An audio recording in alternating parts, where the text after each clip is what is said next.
Hey guys, what's up? Rishi here with hub-centric and Aspira.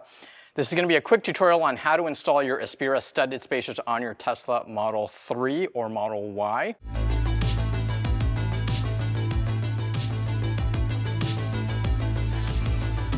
This would work in general for other vehicles too, but certain aspects of this will not apply.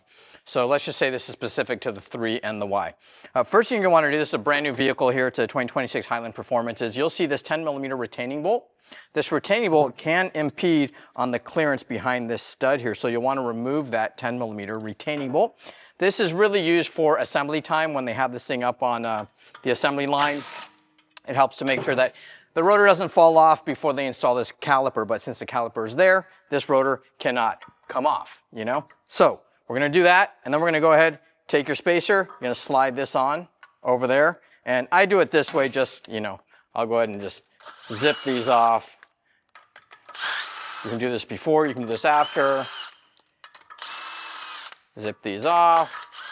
Now the lug nuts provided with the spacer are what you use to bolt the spacer onto the vehicle. You can see the height of them, they're shorter.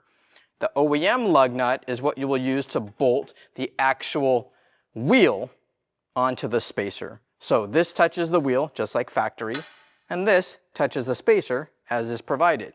So this will go here. All right, so we'll get all of these hand threaded on here. You don't want to cross thread. If you got skills, you might be able to do it with a gun, but I don't recommend it. We have skills, so we can do it. Okay, so get all these babies on there. You get your 19mm socket, okay? You're gonna go ahead and snug these babies up. Don't go too fast. And make sure you have some nice clean threads. All right, so once it's there, you can, if you want, you can just hit it a little harder. That way it makes torquing them down a little bit easier. So let me go grab my torque wrench. What you're going to want to do is get a second person to assist you with holding the brakes, because you'll need somebody to hold the brakes down so that you can do this. Now, for the Aspira spacers, we torque these to factory spec, so that is 129 foot-pounds. So that's what I got here. So we're gonna go ahead, I don't have a brake depressor on here, so you won't be able to, you know, it's gonna spin like that. So you gotta get somebody to hold that brake for you for the front wheels. The rear wheels have the electronic parking brake. You won't need it, but in the front, you'll need somebody to hold that brake down for you. Once I torque all of these, we like to take a paint pen, and we'll actually mark torque on each of these. So give me 1 second, let me get the brake depressor on, I'll torque these and I'll mark them for you. All right guys, so the brake depressor's on, holding the brake. You may need just a second person to come in there and help you. We'll go ahead and torque this. All right, I'll torque this. I go in the traditional star pattern. Okay.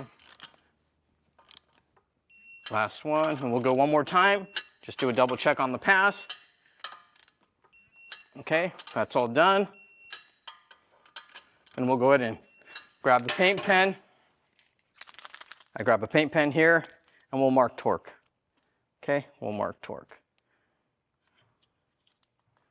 And that way, you can just double check things. Now, when these things are brand new, we do recommend that you check and retorque them at about 100 miles. And every time you rotate the tires, you should also double check the torque, just make sure that nothing looks like it's moved. And that's about it. There you go. That's your tutorial on installing Aspira studded spacers from Rishi at hub-centric and Aspira. Let's go.